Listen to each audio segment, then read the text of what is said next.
We are in the electronics lab today because I am ramping up a new project that is going to use a Raspberry Pi Pico microcontroller. Now, I've never used this platform before, but I've spent the last 3 weeks prototyping and learning, and while I had a lot of fun, I'm not going to put you through all of that, but I will show you some of the things that I learned, and maybe I can save you some time on your projects. Welcome back to Cloud42. I'm James.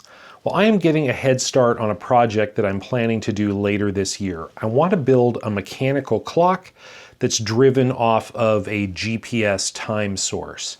Now, there's a lot to figure out on this, and I'm still working on the mechanics. I want to do something that's really ridiculous and that you just can't help but smile when you see it.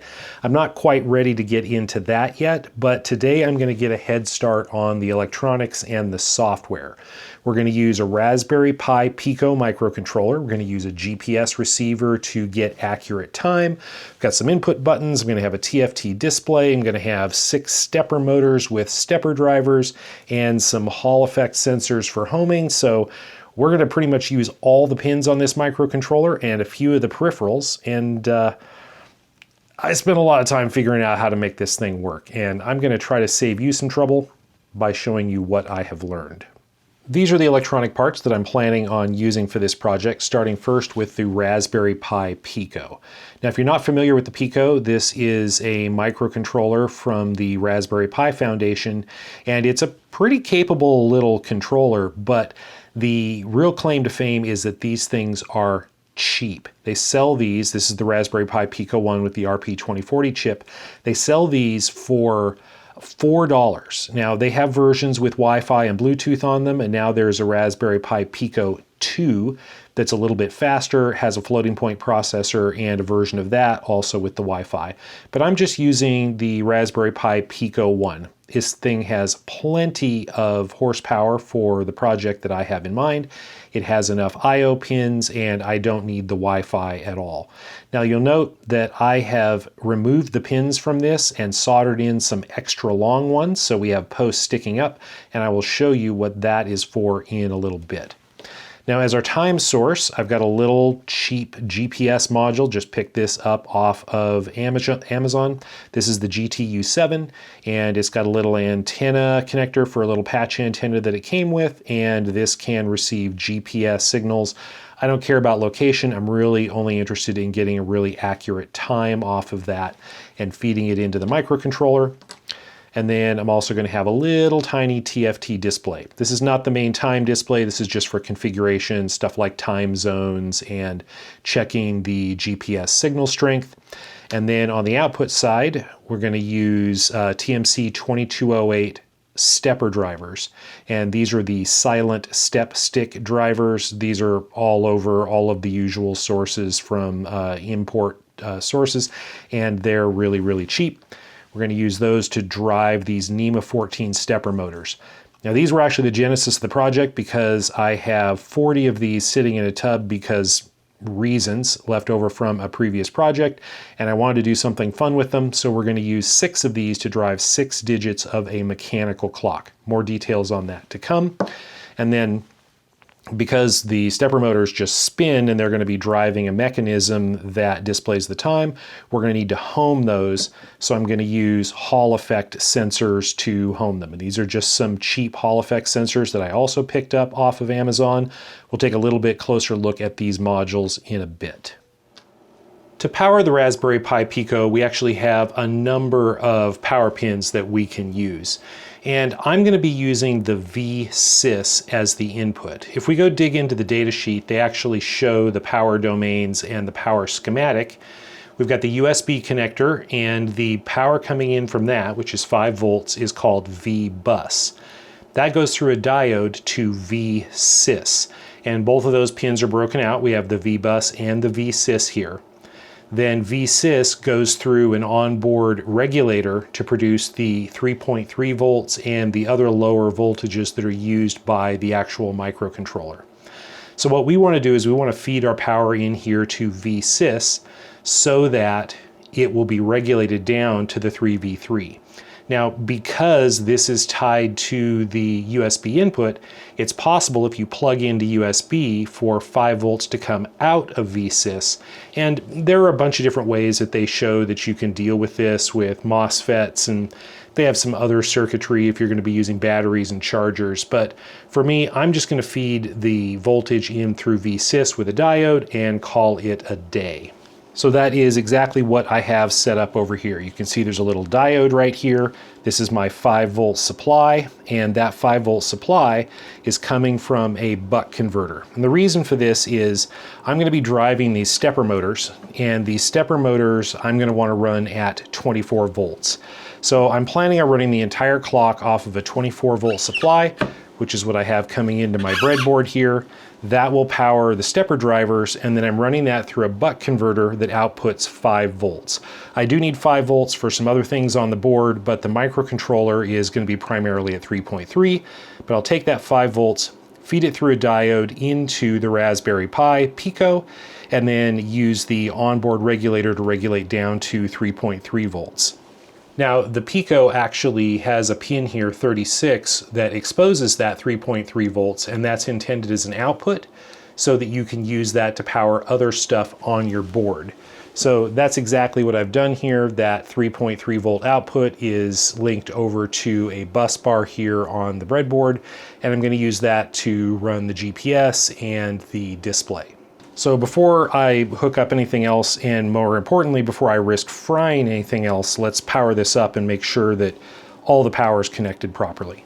So I'll switch on the 24 volt supply, and you can see I am getting a blinking light from the Pico, and that's just because I have a blinky sketch on there right now.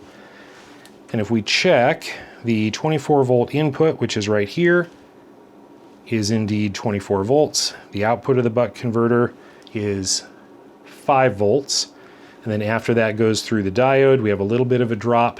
That's 4.2. That should be plenty. And then the output from the Raspberry Pi Pico is 3.3 volts. So I've got 3.3 volts there. I've got 5 volts over here because this is where I'm going to hook up some things that need 5 volts. And I've got 24 volts over here. By the way, little quality of life tip. These are some probes that I bought off of Amazon, and these are extra sharp with narrow points, and they very easily fit into breadboards so that you can just probe directly on the breadboard pin locations and not have to actually have something clipped on that sticks into the breadboard, because these can probe directly. The peripheral pinouts on the Raspberry Pi Pico are flexible, meaning you can take the individual peripherals and you can map them to different sets of pins. There's a crossbar on the chip that allows you to actually move them around. Now you can see here in the datasheet that most of the pins are marked as GP0 through GP28, and these are GPIO pins. So you can just digital read and digital write these and use them as individual signals. But also around the outside here, you see we have the peripherals marked, like I2C buses, SPI buses, and UARTs. So I'm planning on using the UART for actually serial communication to and from the GPS receiver, and I'm going to use SPI to communicate with the little TFT display.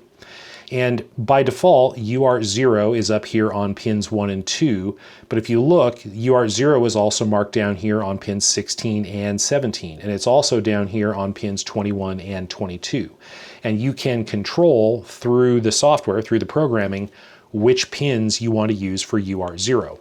Likewise, I'm going to use SPI0 for the communication with the TFT display, and you can have SPI0 down here on pins 21 through 25, or you can have it up here on GP2 through GP5, pins 4 through 7, and there's some other duplicated pins all over the board, and you get to decide where you want to map those out. To program for the Raspberry Pi Pico, you have lots of options. It does support MicroPython, and lots of people love that, but I'm doing my development in C++, specifically on the Arduino platform. And the reason for that is just so that the code will be portable. I actually started this project working on the Teensy 4.0 and then switched over to the Raspberry Pi Pico because I was just kind of curious about the platform, especially since they are so inexpensive. And I'm doing my development not in the Arduino IDE, but in Visual Studio Code, so that I have all of the tools that I'm used to using in my day job with an actual real IDE. Now, I am aware, and I'm sure you're already typing it down in the comments, that the Arduino IDE has come a long way in recent years, and it has, but it's still not the same thing. So I'm doing my work using PlatformIO, and there is a plugin for PlatformIO that goes directly into Visual Studio Code. And so then to set up your project, all you have to do is create a PlatformIO.ini file specifying exactly what you want. In this case, I'm using a fork of the Raspberry Pi platform. I've defined the board as Pico, I've defined the framework as Arduino, and specifically I'm using the Earl Philhauer Arduino core. And that's because that has extensions in it that allow me to do some Raspberry Pi Pico specific things, like using the multicore processor and redefining the locations of the peripheral pins like we just talked about. The other thing that goes into your PlatformIO.ini are the dependencies that you're using. So these are the libraries. I'm going to use Excel Stepper, I'm going to use TinyGPS, and I'm going to use some of the Adafruit libraries for the TFT display. And then there's a little bit here about build flags for where I have my include files and how I want to program it. But all you have to do is set up this file, save it, and PlatformIO will automatically pull down everything you need for the build environment. It pulls down the Arduino core, it pulls down all the libraries, and it sets them up so that then you can just hit the little checkbox and it will compile everything. You don't have to worry about getting the libraries and downloading them. You don't have to worry if you're working with anybody else about telling them which libraries they have to get or install. If they check it out and they've got PlatformIO set up in their dev environment, it'll just automatically pull everything. Now, there is one thing that PlatformIO can't install for you, and that is the USB driver. If you're working on Windows, you do need a special USB driver for PlatformIO to be able to automatically put the Raspberry Pi Pico into mass storage mode so that it can upload firmware to it. The way it normally works is you press and hold the push button on the device while you turn it on. It goes into mass storage mode and it shows up as a USB drive on your computer, and you copy the firmware over. The first time you have to do that manually, and then if you go look at the Getting Started guide from the Raspberry Pi Foundation, there's a note in here about a tool that you can download and run to automatically install the correct Win USB driver after you put it into mass storage mode the first time. And then after that, the PlatformIO can use Pico tool to actually flash it and actually put it into that mode so you don't have to keep pushing the button. So if we come back over here to my code here in Visual Studio, I can just click the little upload button and it will automatically do a build. It will put the device into flash mode and it'll transfer the firmware. I should probably turn that on, huh? I have the GPS receiver here on the breadboard, and I have the transmit and received pins connected to pins 1 and 2 on the Raspberry Pi Pico, which is the UART that I plan to use to read them. Now this is going to output serial data at 9600 baud, 3.3 volt logic levels, and the software is going to read that. But I don't know about you, every time I do something like this, I find it really easy to spend hours and hours and hours trying to figure out why I'm not reading any data. Is the GPS receiver not sending it? Do I have the connections wrong? Is it the software? I don't really know. And so I like to hook up a logic analyzer for this. And this is why I have the extra long pins on the microcontroller. The Salier logic analyzer, this is the Logic Pro 16, comes with socket pins on the ends of the wires, so you can easily just stick these on pins. If you want to just stick them in the breadboard, you can use an extension wire, stick it in there, but I find that trying to put a lot of logic analyzer pins into the breadboard ends up being trouble because they're super easy to pull out. They're much more secure if you have the extra long pins on the top of the microcontroller. So let me connect a ground here to the ground pin. And I will connect one logic pin here to the data line that should be going from the GPS receiver to the microcontroller, and then I'll just turn on the power. And you can see we've got a light on the GPS receiver, and it has now started flashing, which means it should actually be getting data, and that data should be flowing to the Pico. Now, my software actually flashes the light on the Pico when it receives sentences from the GPS, so that I see that that's actually happening. But let's go look at the code and let's talk about the debugging options here. Whenever I do any kind of embedded software development project, I always have a configuration.h file that defines all of my pins. So in this case, I'm defining the GPS baud rate 9600, so I can change that in one place. And then here are the pin assignments. So GPS transmit on pin 0, GPS receive on pin 1. And then I'll use those to set up the peripheral. So if we go down into main here, I am actually calling serial1.setReceive and setTransmit with those pin definitions to reconfigure the serial port for that.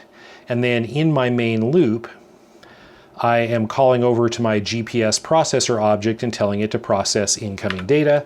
And all that's doing is checking to see if there's a character available on the serial port, reading it, and then encoding that with the tiny GPS++ library. If that returns true, it means that that was the last character of a sentence, and we can now go process that data. So if I compile this and program it,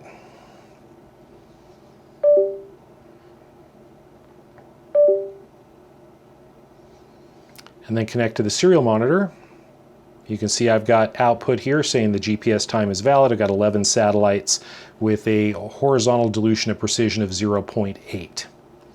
Now, if I didn't actually see that output, how do we debug it? Well, I can bring up my logic analyzer now, start that, and I can see these data packets arriving on that pin. And further, I can actually set up an analyzer that receives that serial and decodes it. And so in logic, I can actually see here the text as it's arriving from the GPS, and I can use this as a debugging mechanism.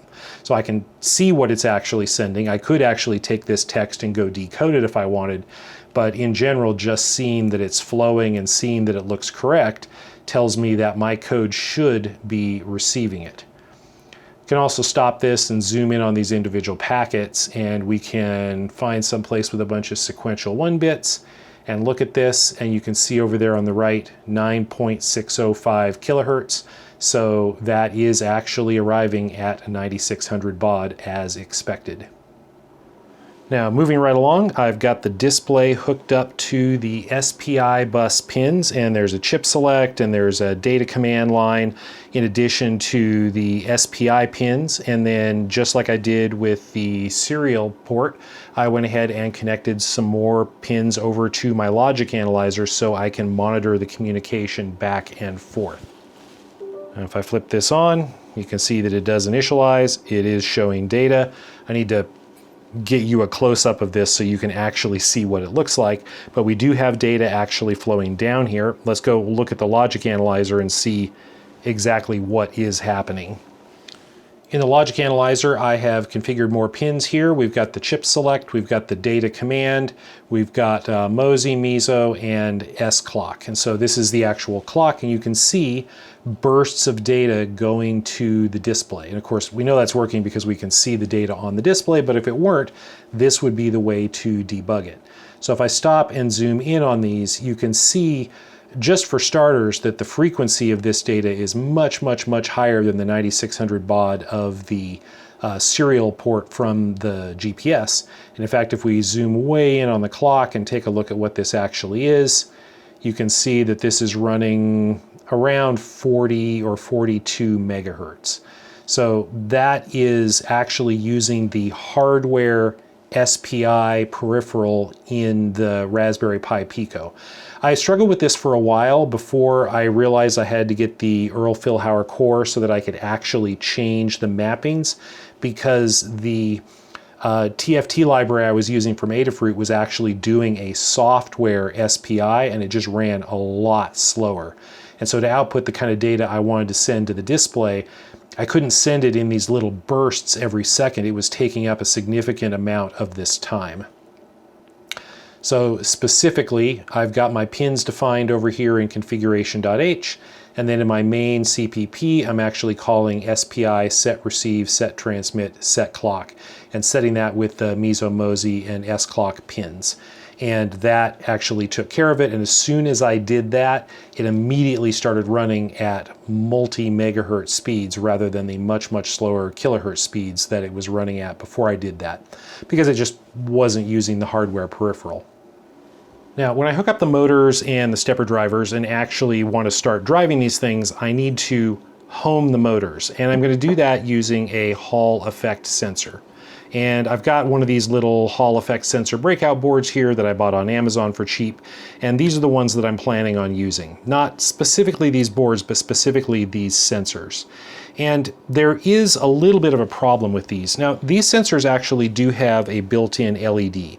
So if I go ahead and just hook this up, they said in the listing that they will run on 3.3 volts. That's not really realistic. They really do require 5 volts to be stable, or at least like 4.5. And so I've got this set up, and this board has a little LED on it. So if I take the south pole of a magnet and get it close, the little light comes on to show that it is triggered. And this is what's going on that board. We've got the Hall effect sensor over here, and it has what's called an open collector output. So the magnet comes up, it's got 5 volt supply and ground, and the output just gets switched to ground when the magnetic field is detected, specifically when the south pole of a magnet is detected. And that goes to a microcontroller that you would normally set up with a pull-up resistor so that it will be normally high, and when this gets triggered, that open collector output pulls it low. But this little board actually has an LED on it, and that LED is connected through a resistor to the 5 volt supply, so that when this switches on and pulls this line low, it also switches on that LED. Now, the inputs on the Raspberry Pi Pico are not 5 volt tolerant. They can only accept 3.3 volts on the input, maybe just a tiny little bit more if you want to go to the absolute maximum rating. So what actually is this line floating to because of this pull-up? Now, there will be some drop across the diode, across the LED, but when there's not very much current flowing, there won't be very much of a drop. So if we actually measure this and look at the power that we're providing in, that's 5 volts. If we look at the output, it's floating up to 3.6. That is really close to the maximum. It's a little bit over the maximum input on a Raspberry Pi Pico pin. That's not good. Will we get away with it? Probably, but in my final design, I definitely want to use just the bare chip and not have that LED in there pulled up to 5 volts, so I don't run the risk of damaging the Raspberry Pi Pico over time. Okay, the last thing I need to hook up to the microcontroller and get working are the motors. And there will be 6 motors, 6 drivers, and 6 little Hall effect sensors to sense the position of the motor. And I went ahead and 3D printed a little wheel here with some numbers on it and with a magnet in the bottom to sense the Hall sensor. So that's the south pole of the magnet out, so that the Hall effect sensor will be triggered by it as it rotates. I don't have all the details of the mechanical clock yet, but I know that the motor is going to turn 1 full revolution to go through all 10 digits. So I've just got all 10 digits on this wheel, and even if I decide to do something else later, I can adjust the ratios. I at least have the bulk of the software figured out. So this will just go on the motor, and then the Hall sensor will need to fit underneath it so that that magnet will trigger it when it comes around. But I've done this before. This is not my first rodeo, and I know having 6 of these things floating around on the desk is just going to be a nightmare. So I went ahead and designed and 3D printed a little desk fixture for them.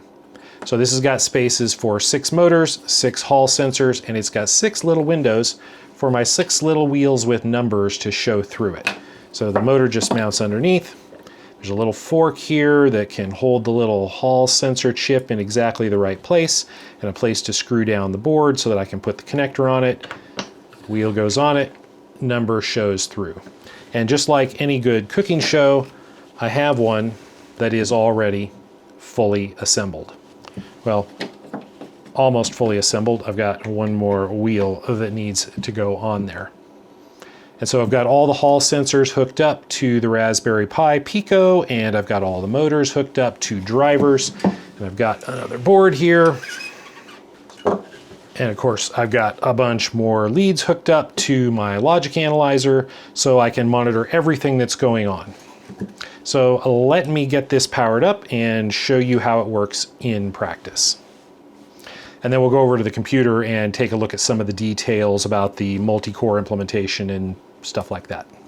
So in theory, when this powers up, it should home all the motors to 0, and then as soon as it gets GPS time, it should start showing the GPS time.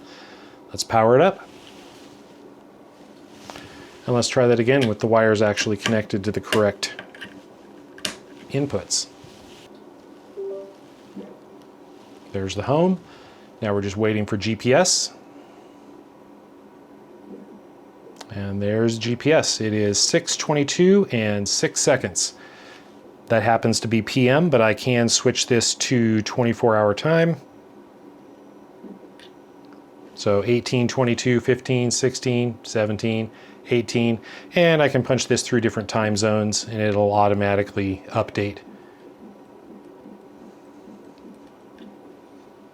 Now I've had this running here on the bench for a couple of weeks just to kind of test the robustness of it and make sure that everything was going to survive and that the thermal performance of the drivers was going to be okay. And I've really been enjoying it. And I think you're going to really enjoy it when you see what I have in mind for the full clock. The Excel stepper library that I'm using to run the motors is not interrupt driven. You actually have to call it periodically to give it an opportunity to generate pulses for the motor. So here in my main loop, I am checking the buttons, I'm processing my incoming GPS data, and then I'm actually making a call to run all of the motors. And if we drill down here to the individual motors, I go through each one of them in sequence, call through, and ultimately call the Excel stepper run method. And all this does is it just checks to see if it's time to generate a pulse, and if it is, it generates a pulse to the motor. And this has to be run in your main loop so that this gets called frequently. And if it doesn't get called frequently, then the performance of the motors is going to suffer. So one of the things that I did to try to debug this is in my run motors method, I actually designated a debug pin and I set it to high before I run all the motors, and then I set it to low when I'm done. So we can go over to the logic analyzer, and here's that motor run debug pin, and we can see the pulsing of the motors, and this gives us a way to find out if they are running smoothly. And as you can see, we're not running smoothly. So if we zoom in here and see when nothing else is happening, how fast is this going? It's about 142 kilohertz. So that is plenty fast. I don't think I'm ever going to run over about 12 kilohertz, so I'm easily 10 to 1 servicing this routine faster than the motors are going to generate pulses. If you look down here at the bottom, here's the seconds display, and you can see where it generates the pulses to the motor. It accelerates and then slows down again as it moves it from one digit to the next. And you can see maximum on this, it's running right now like 2.6 kilohertz. So we're running plenty fast to service that motor. But look what happens when we start talking to the TFT display. That takes a little bit of time, and in this case it took 31 milliseconds, and during that time we're not servicing the motors at all. Now it turns out that probably doesn't matter for this very specific application, because you can see we got data from the GPS, and then we came down here and decided to update the display, and then that's the point at which we then told the motors to move. So it probably doesn't end up being a really serious thing in this application, but in another application that might be a big deal. So what I'm going to do is I'm going to use the second core to run this motor update routine. So if you're using the Earl Philhauer core, you have not only a loop, you also have a loop 1. And so I can put that code to run the motors over in loop 1, and it'll run on the second processor. Now there's some things you have to do. In this case, I want the homing and everything to happen first, so I'm using a FIFO here. So there's also a setup and a setup one of those runs on each core. And what I'm doing is I'm using this FIFO and I'm calling pop on it, saying wait for a value and then pull it off of that first in, first out buffer. And of course that will block until something arrives. And then in core 0, I'm doing all of the setup, and once it's all done, I'm just pushing a dummy value. It happens to be 1 onto that, and that will cause this pop to return and release the second core. So the second core won't start doing anything until this is done. Now, the other thing that we need to worry about is we don't want to be updating values in the Excel stepper library with one core while the other core is processing. So ultimately, all the way down here at the bottom, when I actually update the digits after I've done all the calculations, I call this rp2040.idleOtherCore. Now this is core 0. It's just done all the calculations. It's about to make calls to the Excel stepper library and tell it to move, which is going to update values in it. So I say idle other core. It will stop the other core that's running the motor loop long enough to do this and then restart it. Now, technically, there's still a possibility that you could have some contention, or that something might not be atomically updated, or that the compiler might do some optimization that causes problems. In this case, we're dealing with individual numbers. I don't think it's a problem. I haven't observed a problem. It's technically not perfectly safe, but I think we're going to get away with it. So if we program this code now, where we're calling the run motors in loop 1 over to the Pico,